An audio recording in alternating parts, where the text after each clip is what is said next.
নতুন কাজ তো ভাই আমার ওই একই গতানুগতিক উত্তর, খুবই বোরিং উত্তর।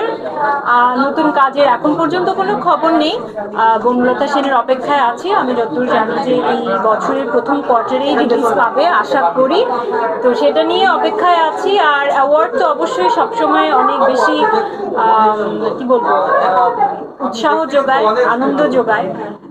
তো যারা যারা মনে করেছেন আমি অ্যাওয়ার্ডটি ডিজার্ভ করি তাদেরকে অনেক অনেক ধন্যবাদ। বছরের শুরুটা খুব সুন্দরভাবে শুরু হলো এই অ্যাওয়ার্ড দিয়ে। আপনি দুইজন সু অভিনেতার সাথে, একজন সুপারস্টার শাকিব খান, একজন গুণী অভিনেতা চঞ্চল চৌধুরী, দুইজনের সাথে আপনার অভিনয় করা হয়েছে। আগামীতে আমরা আসলে কার সাথে কাজ পেতে যাচ্ছি? সারপ্রাইজ। ভাই আই এম ভেরি লাকি যে আমি আমাদের দেশে এরকম বড় দুজন সু অভিনেতা এবং দুজনেই বেশ বড় সুপারস্টার আমি বলবো। তো দুজনের সঙ্গে আমার কাজ করার সৌভাগ্য হয়েছে। বাট অ্যাকচুয়ালি আমার জন্য যে কোনো, আমি কিন্তু আমার কো অ্যাক্টর কখনো সিলেক্ট করি না। আমি সিলেক্ট করি একটা ভালো স্টোরি, একটা ভালো গল্প, একটা ভালো টিম। সেখানে আমার কো অ্যাক্টর যেই হবে, আমার কখনো ওরকম কোনো সিলেকশন নাই যে আমি অমুকের সাথে কাজ করবো বা এর সাথে কাজ করতে চাই। যে কোনো ভালো অ্যাক্টরের সাথে আমি কাজ করতে চাই। না, ঘাটতি না।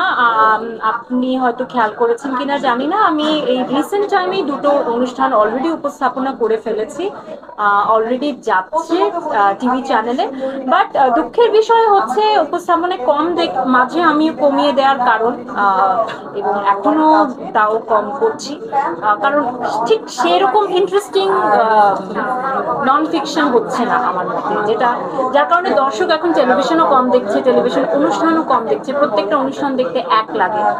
সো এটা একটা খারাপ লাগার বিষয় আমার কাছে মনে হয়, যার কারণে আমাকে কম দেখা। সাম্প্রতিক সময় অনেকগুলো সিনেমা মুক্তি পেয়েছে, বিশেষ করে মেহজাবিন চৌধুরী কিন্তু সিনেমায় প্রথম। মেহজাবিনের জন্য কি বলার আছে, বা মালতী দেখা হয়েছে কিনা? জি জি, আমার দেখা হয়েছে। আর মেহজাবিনের জন্য আমাকে যখনই কোনো ইন্টারভিউতে জিজ্ঞেস করা হয় যে আমার এই সময়ে সবচেয়ে পছন্দের অভিনেত্রীকে, আমি নির্দ্বিধায় তার নাম সবসময় বলে থাকি। সে অসম্ভব দারুণ একজন অভিনেত্রী, এবং সে যেটা করে মাঝে মাঝে আমি খুব অবাক হয়ে যাই কিভাবে পারে। আমি হয়তো এতটা ভালো পারবো না, বা ওর মতো করে আসলেই কে পারবে। আমি মাঝে মাঝে এই প্রজন্মের জায়গা থেকে মাঝে মাঝে আমি খুব চিন্তায় পড়ে যাই। তো সে দারুণ, তার অনেক কাজ আমরা দেখেছি। আর প্রিয় মালতীতে সে যে অভিনয়টা করেছে বা যাই করেছে, সেটা আমাকে খুব বেশি সারপ্রাইজ করেনি, কারণ এটাই এক্সপেক্টেড ছিল তার কাছে। শাকিব খানের হিট সহ অভিনেতা হিসেবে কোনো কিছু বলার আছে কিনা দরদ নিয়ে? আমার শেষ প্রশ্ন, একটু ক্যামেরায়। সহ অভিনেতা হিসেবে আই থিঙ্ক উনি ওনার অভিজ্ঞতার জায়গা থেকে উনি আমার চেয়ে অনেক বেশি অভিজ্ঞ, senior. And I think with time উনিও বেশ সিলেক্টিভ হয়েছেন ওনার কাজের ক্ষেত্রে। আর অনেকগুলো কাজ করতে গিয়ে আসলে আপনি কাজ করার সময় বুঝবেনও না যে কোন কাজ খুব ভালো হবে, কোনটা ঝিমিয়ে যাবে, কোনটা কি হবে। বাট আই থিঙ্ক ওনার প্রত্যেকটা সিনেমাই আসলে বক্স অফিসে সেরকম কি বলবো, ঝড় তুলে, আগামী তুলে তুলবে। 10 সেকেন্ডের একদম তাণ্ডব সিনেমায় আপনার একটা গুঞ্জন চলছে, এটার আসলে সত্যতা কি? তাণ্ডব হবে কিনা বা ঘটবে কি? এরকম কোনো গুঞ্জন আছে কি? গুঞ্জন আমাদের কানে আছে। আমার কানে কেন আসে না?